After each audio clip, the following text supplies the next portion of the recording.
Good morning, dear student. In last video, we have studied about Gauss theorem, Gauss law, in which we study that the net electric flux through a closed surface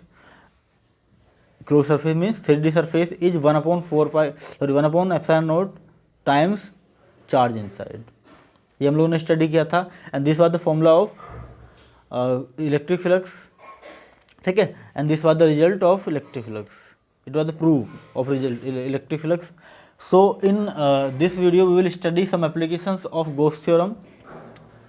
Okay, let's start करते हैं. सबसे पहले उससे पहले मैं आपको थोड़ा सा बेसिकली चार्ज डिस्ट्रीब्यूशन के बारे में बता देता हूँ, क्योंकि अभी तक जितने भी इलेक्ट्रिक फील्ड्स के रूल थे हमारे वो वैलिड होते हैं बेसिकली पॉइंट चार्ज पे, लेकिन हमें जो बेसिकली एप्लीकेशन में पॉइंट चार्ज के अलावा भी और कई तरह के चार्ज स्टडी करने होते हैं. एग्जाम्पल्स के लिए ये एक लाइन है, इस ये पॉजिटिवली चार्ज है, नेगेटिवली चार्ज है. Is it positive point charge और नॉट? तो आंसर है this is not point charge.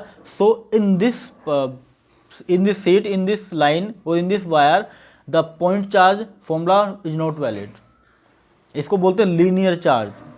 क्या एक लाइन पे चार्ज डिस्ट्रीब्यूट है या नहीं है? और अगर चार्ज डिस्ट्रीब्यूट है तो बेसिकली इस पे जो इलेक्ट्रिक फील्ड का हमारा फॉर्मूला होता है E equal to 1/4 pi epsilon naught Q upon R square is not valid because this is only for point charge.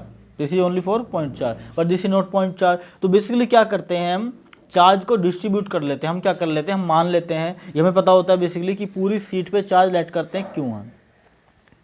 Let the charge on whole sheet या whole wire is Q and the length of this wire is L. Let कर लेते हैं कि इस wire की length जो late कर ली L है और टोटल चार्ज Q है. अब हम क्या करते हैं बेसिकली हम एक यूनिट का चार्ज निकालते हैं, एक यूनिट का चार्ज निकालते हैं. एग्जाम्पल्स के लिए सुनिए, हमारे पास 20 बास्केट हैं, 20 बास्केट, ठीक है, और उनको 100 लोगों पे डिस्ट्रीब्यूट होनी है. सॉरी 100 एप्पल हैं. 20 बास्केट में 100 एप्पल हैं. बताइए एक बास्केट में कितने एप्पल हैं?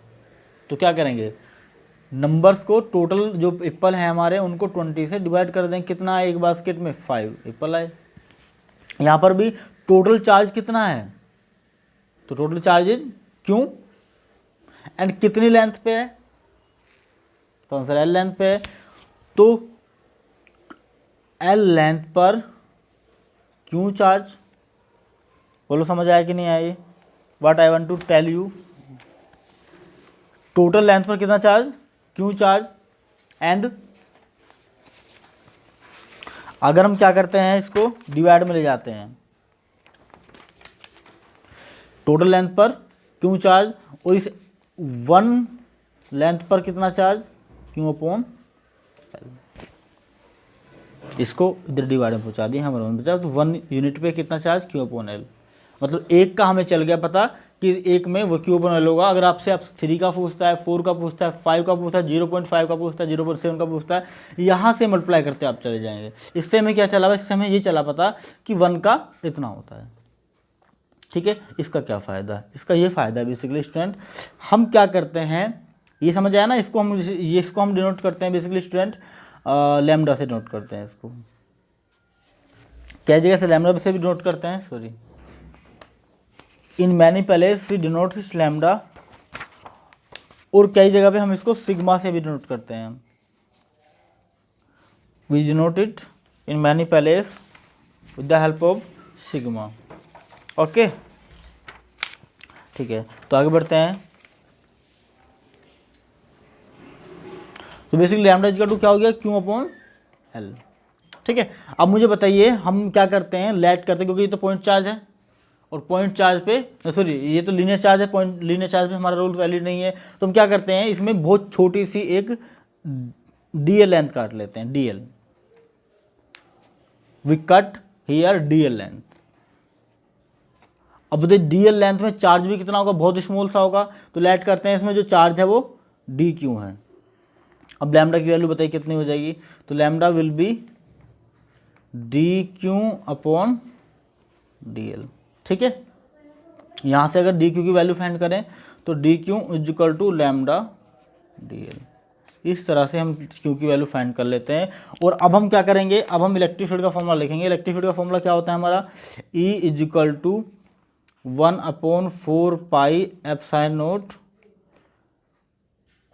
क्योंकि क्या रखेंगे हम लैम्डा dl और नीचे रखेंगे r स्क्वायर, और इसका क्या कर देंगे स्टूडेंट, इंटीग्रेट कर देंगे। वी इंटीग्रेट दिस dl की टर्म में, हमारा इंटीग्रेशन इसका जो पूरा जो इलेक्ट्रिक फील्ड होगा हम कैलकुलेट कर सकते हैं। ऐसे स्टूडेंट एरिया के लिए होता है, इसको क्या बोलते हैं हम, lambda.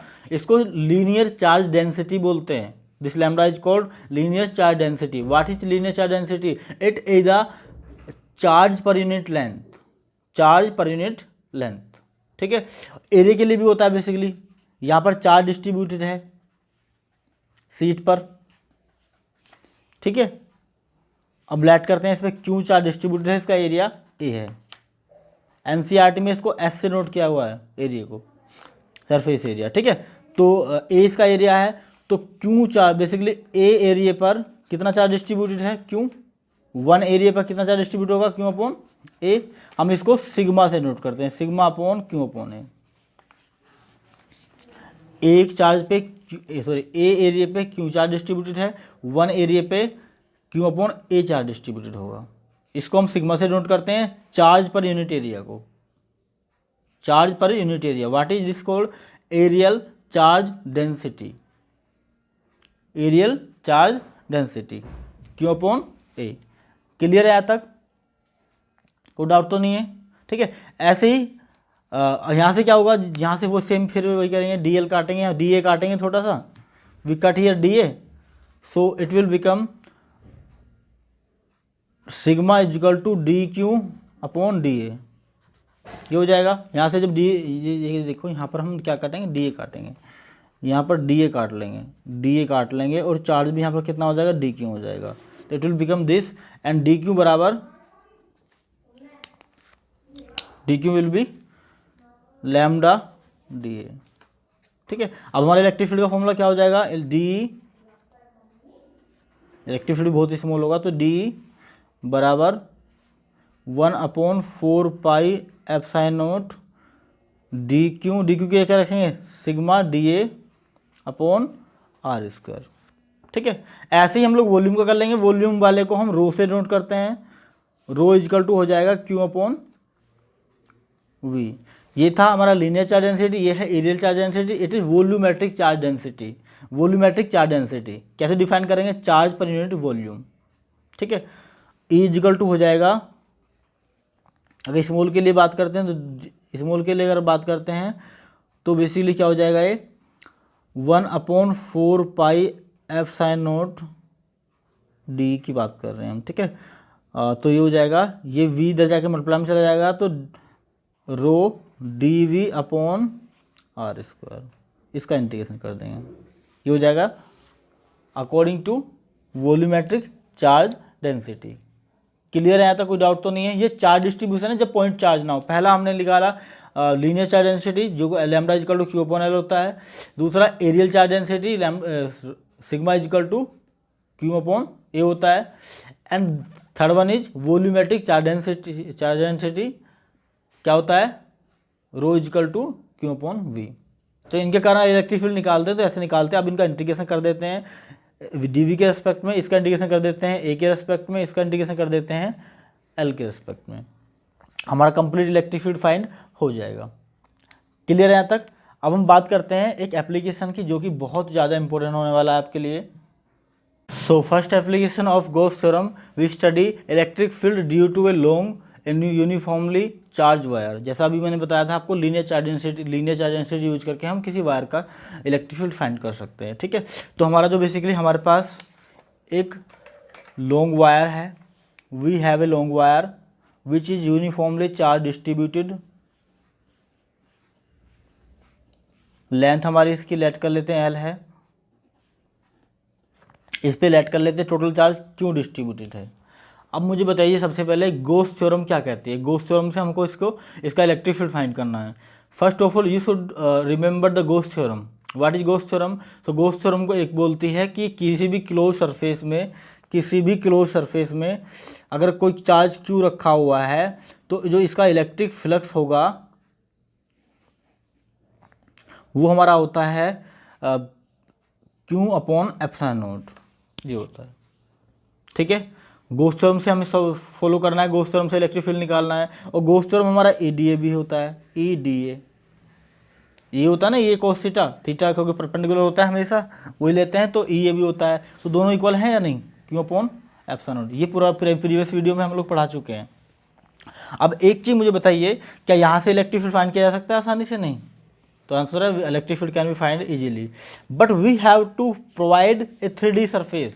We have to provide या we should have 3D surface और close surface which can so that we can find easily electric field flux. कैसे करेंगे? ये 3D सरफेस तो है नहीं, दिस इज लीनियर चार्ज, तो हम क्या करते हैं, इसको 3D सरफेस में कन्वर्ट करने की कोशिश करते हैं। और 3D सरफेस मुझे लॉन्ग वायर में जो सबसे बेस्ट लगता है दैट इज ए क्या होता है? सिलेंडर। तो I make it cylindrical form. Cylinder क्या होता है? 3D सरफेस होता है। ठीक है, समझ आया तक? 3D सरफेस होता है, और ये क्योंकि यूनिफॉर्मली चार्ज डिस्ट्रीब्यूट है तो यहाँ से इलेक्ट्रिक फील्ड इधर भी निकल रही होंगी। ये इलेक्ट्रिक फील्ड पॉजिटिव चार्ज है तो इलेक्ट्रिक फील्ड लाइंस आउटसाइड होंगी, आउटवर्ड होंगी। These are the electric field lines. Clear समझ आ रहा है आपको? These are the direction of electric field lines. अब देखते हैं बेसिकली हमें एरिया, एक एरिया ये होगा, एक एरिया ये होगा। मैं आपको डायग्राम दिखाता हूँ। Basically you can see here this is a cylinder, ये वायर था, हमने सिलेंडर बना दिया इसको। इसमें एरिया, एक एरिया ये होगा, दिस वन, एक एरिया ये होगा, दिस वन, एंड एक एरिया ये होगा, ये which one is this is curved surface area. ठीक है, तो there are 3 areas present in this cylinder. अब इलेक्ट्रिक फ्लक्स हम फाइंड करेंगे तो इससे इलेक्ट्रिक फ्लक्स इधर डायरेक्शन में होगा, क्योंकि एरिया वेक्टर ये है ना, इसके फेस के सामने वाला एरिया वेक्टर होता है। तो दिस इज एरिया वेक्टर, इसको A1 मान लेते हैं, एंड दिस इज A2 क्योंकि ये भी तो कर्व सरफेस एरिया है, एंड दिस इज A3, ये भी एरिया है। इसकी डायरेक्शन क्या होगी? एरिया वेक्टर, ये this is the direction of area vector. ठीक है, तो यू कैन सी हियर, आप देख सकते हैं ये वायर है, बहुत लॉन्ग वायर है। यहाँ पर जो है बेसिकली एक एरिया ये होगा, एक एरिया ये होगा, एक एरिया ये होगा। क्लियर है? अब क्या होगा बेसिकली, हमें क्या मानना पड़ेगा, क्योंकि पूरे पे हमारा इलेक्ट्रिक फील्ड का फॉर्मूला लगता नहीं है, पॉइंट चार्ज पे लगता है। तो हमने क्या मान लिया, लैम्डा चार्ज डेंसिटी है, जो हम लोग पहले बता चुका हूँ मैं। चार्ज डेंसिटी क्या होती है? Charge upon length. और अगर यहाँ से थीटा की वैल्यू, यहाँ से अगर क्यू की वैल्यू फाइंड करेंगे तो लैम्डा इंटू एल हो जाएगा, जैसा मैंने आपको प्रीवियस वीडियो में, प्रीवियस टॉपिक में बताया था, लैम्डा डी एल हो जाएगा। ठीक है, आप सुनिए, गॉस थ्योरम अप्लाई करते हैं। आप देख सकते हैं एक एरिया ये है, एक एरिया ये है, और एक एरिया ये है। ठीक है, तो एक जो बेसिकली फ्लक्स है वो यहाँ से भी जनरेट होगा, यहाँ से भी जनरेट होगा, यहाँ से भी जनरेट होगा। यहाँ से कितना जनरेट होगा? तो एरिया वेक्टर ये है, इसको हम क्या मान लेते हैं? φ1 φ2 φ3। ठीक है, या φ1 φ2 φ3 ऐसे मान सकते हैं, मर्जी वो डिपेंड, उससे कोई फर्क नहीं पड़ता है। So that everywhere on surface electric field is same, electric field सब जगह सेम है, सिलेंडर है क्योंकि, और वैसे भी हमने यूनिफॉर्मली पहले लेट कर रखा है। ठीक है, अब देखिए जो सिलेंडर का फाई होगा वो किसका हो, कितना होगा? EDA होगा, और EDA बराबर Q inside upon epsilon not होता है, ये हमें पता है। और जो थीटा है हमारा वो 90 होना चाहिए, कब बताता हूँ अभी। ठीक है, phi cylinder is equal to φ1 plus φ2 plus φ3, φ1 plus φ2 plus φ3। अब φ1 की कंडीशन देखते हैं हम, φ1 की कंडीशन क्या है। ठीक है, तो बेसिकली φ1 की कंडीशन, सबसे पहली कंडीशन क्या है? φ1 की कंडीशन ये है कि देखो इलेक्ट्रिक फील्ड इधर, इलेक्ट्रिक फील्ड इधर, और इसकी डायरेक्शन और एरिया वेक्टर की डायरेक्शन इधर, दोनों के बीच में एंगल कितना? 90। और फॉर्मूला क्या होता है हमारा? EA कोस थीटा, और थीटा की वैल्यू 90 हो गई, तो ये कोस 90 की वैल्यू कितनी होती है? 0। तो φ1 विल बी 0। क्लियर है यहाँ तक? ठीक है, दूसरा देखते हैं। इधर देखिए एरिया वेक्टर, इधर इधर इलेक्ट्रिक फील्ड डायरेक्शन, इधर इलेक्ट्रिक फील्ड की डायरेक्शन, इधर एरिया वेक्टर की डायरेक्शन, दोनों के बीच में एंगल कितना 90, सो इट विल बिकम ऑल्सो 0, φ2 = 0। कौन सा बचा? तो आंसर है ये वाला बचा जो कर्व सरफेस एरिया है। दोनों की देखो एरिया वेक्टर भी इधर है और इलेक्ट्रिक फील्ड भी इधर है देखो।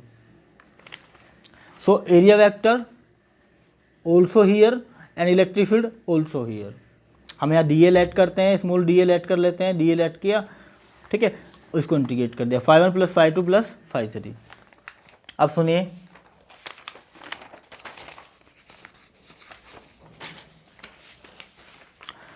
φ1 0 हो गया क्योंकि EDA cos 90, φ2 0 हो गया क्योंकि EDA cos 90, थर्ड वन बचा EDA cos 0 क्योंकि दोनों के बीच में दोनों सेम एंगल पे हैं, इधर भी इलेक्ट्रिक फील्ड, इधर ही एरिया वेक्टर, तो इट विल बिकम EDA, ये EDA हो जाएगा। अब क्या करते हैं, फाई सिलेंडर का हम लोग फॉर्मूला रखते हैं Q inside upon epsilon naught, क्योंकि हमारा जो इलेक्ट्रिक फ्लक्स होता है वो यही होता है हमेशा किसी भी 3D सरफेस का, और यहाँ पे A का इंटीग्रेशन कर देते हैं। और A का इंटीग्रेशन कौन सा होता है, क्योंकि हमारा जो सरफेस एरिया बचा है वो कितना बचा है, वो ये 2πRL होता है। सिलेंडर का जो कर्व सरफेस एरिया होता है वो 2πRL होता है, तो इट विल बिकम 2πRL।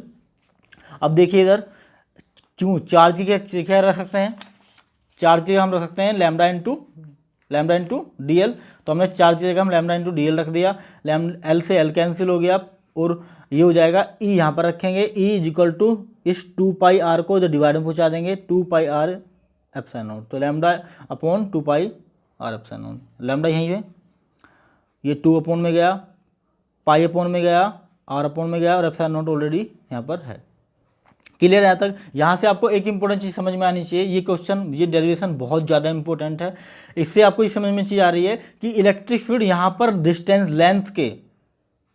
के इन्वर्सली प्रोपोर्शनल, स्क्वायर के इन्वर्सली प्रोपोर्शनल नहीं है। हमारा जो फॉर्मूला होता है नॉर्मली, जो मैंने बताया था आपको, इलेक्ट्रिक फील्ड का फॉर्मूला क्या होता है, Q/R², मतलब R² के प्रोपोर्शनल, इन्वर्सली प्रोपोर्शनल होता है, लेकिन इस कंडीशन में सिर्फ R के इन्वर्सली प्रोपोर्शनल होता है, तो graph will be such type, ठीक है।